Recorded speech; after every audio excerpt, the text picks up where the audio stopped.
Olá pessoal, bem-vindos novamente à nossa aula de catálise ambiental. Vamos falar um pouquinho sobre química verde. Vamos falar sobre química verde e depois vamos falar um pouquinho sobre catálise verde.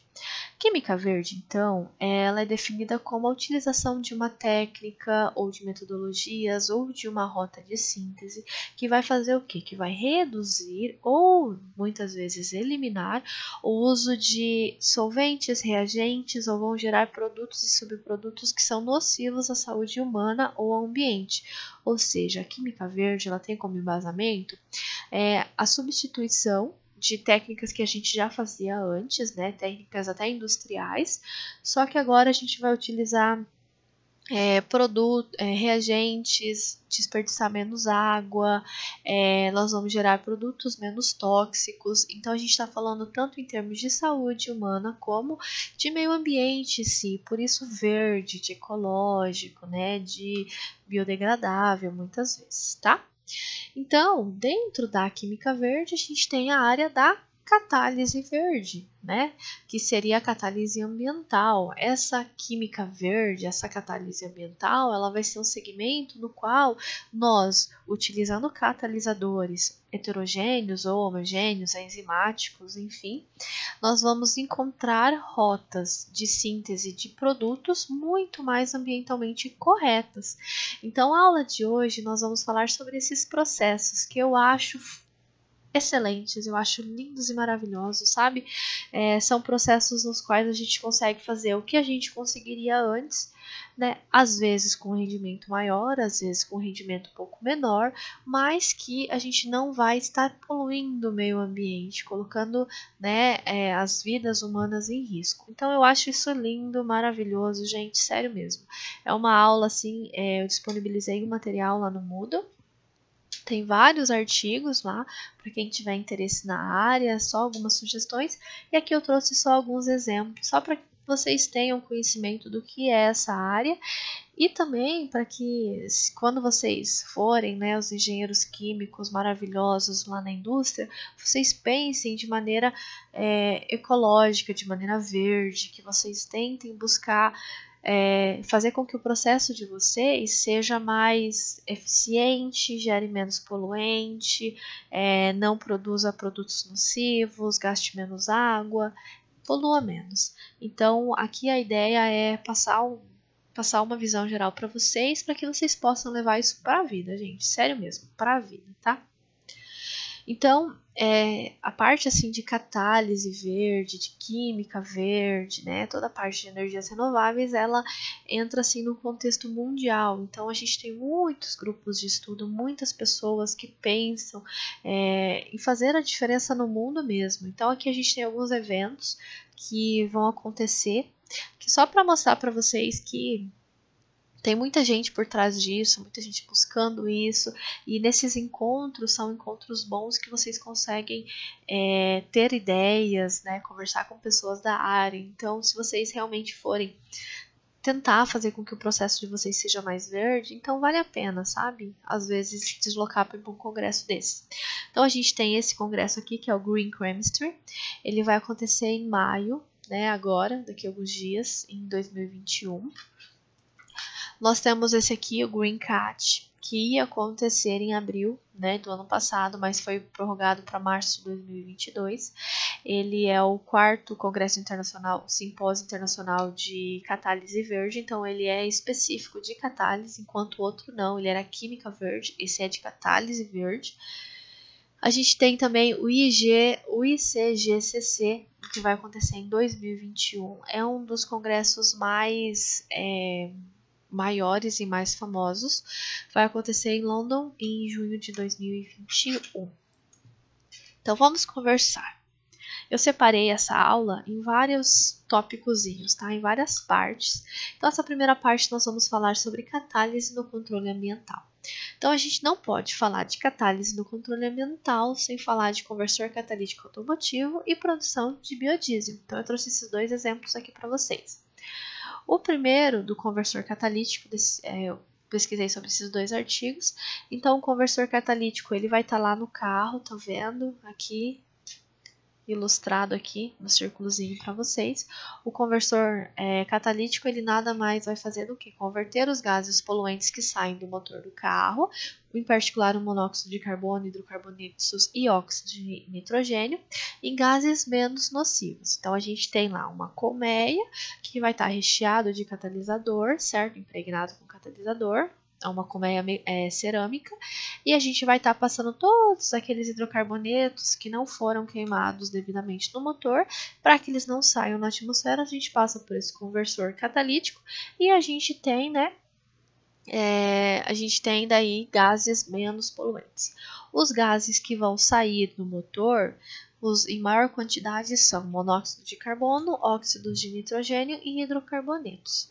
O monóxido de carbono, né, asfixia sistêmica, óxidos de nitrogênio, ardência nos olhos, hidrocarbonetos pode causar até câncer pulmonar quando a pessoa está submetida a esses gases a longos períodos de tempo. E anos, né, gente?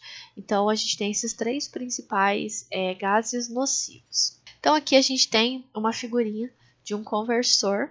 Esse conversor pode reduzir até 98% dos poluentes. Olha só que interessante essa informação. A área do meu conversor, ela é tão grande, né, a minha área interna, que ela vai corresponder a 2 campos de futebol para um negocinho desse tamanhozinho. Interessante, não? Esse meu conversor, ele vai ser um cilindro de aproximadamente 30 centímetros. Então, eu vou ter lá, né, o meu suporte cerâmico em volta da minha carapaça metálica. Aqui a gente tem as principais reações envolvidas. Então, a gente tem o CO formando o CO2, o C2H6 formando o CO2 e água, e o NO2 formando o N2 mais 4CO2. Então, basicamente, falando em grosso modo, são essas as reações que acontecem. Os catalisadores, eles são chamados de 3 vias, né? Os catalisadores automotivos são chamados de catalisadores de 3 vias. Por quê? Porque a gente tem ródmio, platina e paládio. Ele é suportado geralmente em alumina modificada, e os promotores são óxidos de sério, zircônia, sério e zircônia. E a alumina, né, ela é suportada em monolito cerâmico, e geralmente essa cerâmica é a cordierita. E a gente vai falar um pouquinho sobre a produção de biodiesel. Então, para a produção de biodiesel, a reação mais comum é a transesterificação. A transesterificação ou alcoólise é a reação no qual uma gordura, né, um triacilglicerídeo, vai reagir com um álcool na presença de um catalisador, usualmente, tá? E a gente vai a gente vai obter a formação de ésteres e a formação de glicerol. Então, para que a gente possa, esse éster é o nosso biodiesel, tá? Para que a gente possa produzir o biodiesel, a gente pode fazer uma catálise homogênea. Essa catálise homogênea, ela pode ser utilizada como catalisadores ácido sulfúrico, clorídrico ou sulfônico. E básicos podem ser os alcóxidos, como o metóxido de sódio, etóxido de sódio ou hidróxido de metais alcalinos. Já essa reação, ela também pode ser feita básica. A básica, ela é muito, né? Então, ela pode ser ácida e básica, mas a básica, ela é muito mais rápida, muito mais eficiente do que a catálise ácida. Os catalisadores alcalinos, eles são menos corrosivos que os ácidos, então eles tornam muito mais atrativo a sua utilização do ponto de vista comercial, porque corrói menos, ok? Porém, a gente pode obter a formação de sabões, que é indesejável, já que a gente quer a produção de biodiesel, certo? A gente também pode fazer a catálise enzimática, mas ela não é ainda utilizada em processos industriais, certo? Ela também vai catalisar a reação de transesterificação de triacilglicerídeos. O meio pode ser aquoso ou não aquoso, tá? Então, aqui a gente tem vantagens e desvantagens dos catalisadores heterogêneos. Então, né, de maneira geral, a gente tem a catálise homogênea como muito mais rápida e uma elevada conversão, mas, por outro lado, na catálise heterogênea, a gente tem um processo potencialmente mais barato e a gente tem a recuperação do meu catalisador, ok? A catálise heterogênea ácida, então, a gente pode produzir esse catalisador a partir de matérias de baixo custo. A gente tem a vantagem com relação à catálise homogênea ácida é que a heterogênea a gente não tem problemas de corrosão e os problemas ambientais, já que a gente consegue recuperar muito mais facilmente esse catalisador. Como exemplos, a gente tem a resina Amberlist 15 e também os óxidos, como óxido de titânio, óxido de zinco e assim por diante. A catálise heterogênea básica, então, ela pode ser feita com hidrotalcitas, óxidos alcalino-terrosos e zeólitos, ok? Ok. A fotocatálise. Então, a gente pode também utilizar como uma química verde a fotocatálise para a produção de combustíveis. Ou seja, a gente vai fazer a produção de combustível a partir de luz, pode ser até luz solar, então ela fica muito mais ambientalmente correta. E a gente também pode utilizar a fotocatálise para degradação de poluentes. Como primeiro exemplo, nós temos a fotocatálise para produção de hidrogênio, pessoal. É isso mesmo, a gente tem a água, a gente vai colocar o catalisador e vamos incidir luz solar, por exemplo. Então, essa luz solar vai fazer com que a minha molécula de água quebre e produza hidrogênio. Lindo, né? Maravilhoso, não tem? Então, a gente tem a produção de hidrogênio, um combustível, que pode ser um combustível veicular, ambientalmente corretíssimo, 100% amigável, e a gente vai produzir um combustível limpo, maravilhoso, certo? Sem rota de carbono nenhuma, emissão de nenhum tipo de carbono. Olha que legal. Eu trabalhei com isso no doutorado. É muito interessante esse processo. Então, a fotocatálise para a produção de hidrogênio nada mais é do que eu tenho a minha molécula da água, eu vou ter o meu catalisador, vou incidir a luz solar sobre o meu sistema e eu vou ter a produção de hidrogênio mais meia molécula de oxigênio. Então, nada mais é do que um fotocatalisador, ou seja, eu preciso de um fóton que vem da energia solar para ativar esse meu catalisador. Então, eu tenho ali o meu grão do meu catalisador. E esse meu catalisador, ele é um semicondutor, então ele tem a banda de valência e a banda de condução. Então, quando eu incido um fóton, estão vendo aqui um fóton, quando eu incido um fóton de energia maior ou igual à energia, a diferença das energias entre a minha banda de valência e a minha banda de condução, eu vou ter ativação desse meu catalisador. Então, o que vai acontecer? Aquele meu elétron que está na banda de valência do meu catalisador, assim que ele recebe esse fóton, ele vai migrar para a banda de condução, porque ele é um semicondutor. Então, quando ele migra para a banda de condução, a gente tem a formação de uma lacuna, um espaço vazio, um H+, aqui na banda de valência. Então, eu vou ter o quê? Eu vou ter elétrons aqui, tá vendo? Que eu vou ter elétrons aqui na superfície do meu catalisador. Então, esses elétrons, eles vão fazer o quê? Olha só, as lacunas que formaram aqui embaixo o H+, vai reagir aqui com o meu H2O e vai formar o meu O2. Eu vou começar a quebrar, a minha molécula de água. Entenderam? Então, eu tenho aqui a formação do meu hidrogênio. Então, eu tenho aqui a minha reação, a minha lacuna, ela pode quebrar minha molécula de H2 formando o O2, enquanto que aqui aquelas minhas moléculas, os H+, que estavam soltos pela quebra, o meu elétron vai lá e junta eles, e a gente tem a formação do hidrogênio, ok? Nós também temos, aqui já é um processo um pouco mais novo e um pouco mais difícil de acontecer do que o processo de produção de hidrogênio da água. Eu também trabalhei com esse processo no meu doutorado, é um processo bem difícil de acontecer, mas que ele acontece. É um processo no qual a gente tem uma molécula de CO2, que é um poluente, certo? É um poluente.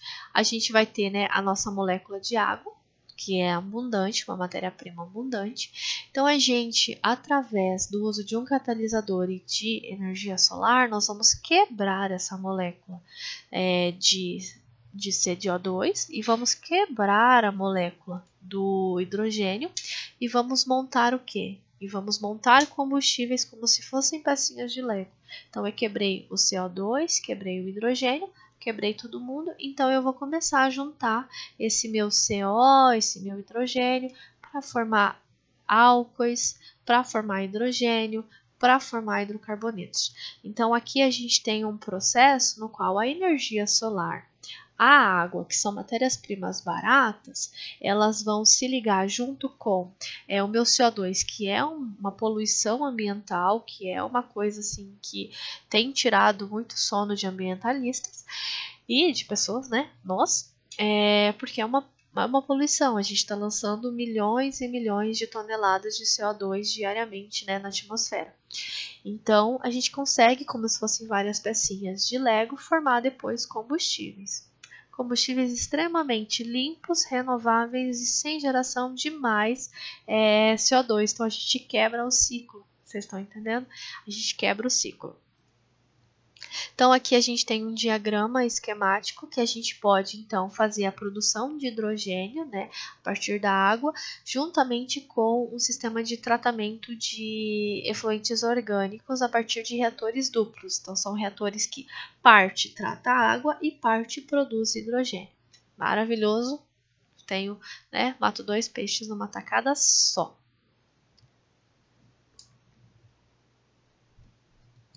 Então, aqui a gente tem só uma tabelinha só para mostrar os principais catalisadores. Então, a gente tem como catalisador principal o dióxido de titânio com metais, estão vendo? E a gente pode também fazer essa ativação desse meu catalisador não só com luz solar, a gente também pode utilizar lâmpadas de halogênio, lâmpadas de mercúrio, lâmpadas de LED e assim por diante.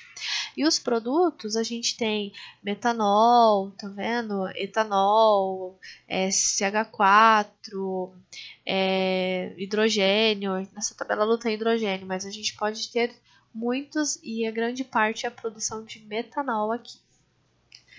Lindos? Então, nesse outro artigo, a gente tem aqui as principais reações que acontecem nesse processo. Então, a gente tem aqui desde produção de hidrogênio, metano, metanol, estão vendo? Várias coisas importantes aqui. Aqui a gente tem outro artigo, esse artigo aqui ele vai falar mais ou menos o que eu expliquei para vocês sobre a ativação do catalisador de hidrogênio. Então aqui também a gente tem a ativação, né, pela luz solar. Então nós temos o deslocamento do meu elétron que estava aqui para a minha banda de condução e aonde saiu esse elétron a gente formou uma lacuna. Então tanto as lacunas como os elétrons formados, eles participam da reação para formar os meus produtos de interesse. Legal, né? Então, aqui a gente tem, né, alguns exemplos. Vocês ficam à vontade depois para dar uma olhadinha, tá? E nós também temos, por fim, né, a produção a utilização de fotocatalisadores para tratamentos ambientais. Então, a gente pode utilizar a fotocatálise também, que eu expliquei anteriormente para vocês, para fazer o quê? No lugar de quebrar a minha molécula da água, quebrar a minha molécula do CO2 para formar para formar os meus combustíveis, aqui eu posso quebrar minhas moléculas de poluentes. Então, eu vou quebrar essas minhas moléculas de poluentes através da fotocatálise e vou fazer o quê? Vou mineralizá-lo, ou seja, vai sair, né, o meu poluente está aqui, meu poluente, eu vou fazer, né, a minha reação de fotocatálise e vai sair só CO2 e água. Maravilhoso, maravilhoso. Quebro todo mundo, mineralizo o meu efluente. A fotocatálise heterogênea ela é utilizada como tratamento terciário. Já vi algumas empresas que fazem a fotocatálise heterogênea para tratar produtos específicos, por exemplo, para tratar um fármaco, coisas específicas mesmo, sabe? Então, eles utilizam como tratamento terciário só para dar aquela pinceladinha. Então, aqui a gente tem as principais reações que acontecem. E aqui a gente tem a formação do OH asterístico. Então, esse OH asterístico ele vai colidir, né, com os meus poluentes, e a gente vai começar a ter a redução do tamanho da cadeia dele até que a gente encontre a mineralização, ou seja, que forme o CO2 e a água. Tá? Aqui a gente tem alguns exemplos. Podem ser utilizadas várias lâmpadas, né? E vários tipos de catalisadores, desde óxido de zinco, óxido de titânio, óxido de prata, enfim, muitas coisas. Vamos falar agora sobre produção de compostos e processos a partir de soluções verdes. Muito interessante, assistam o próximo vídeo.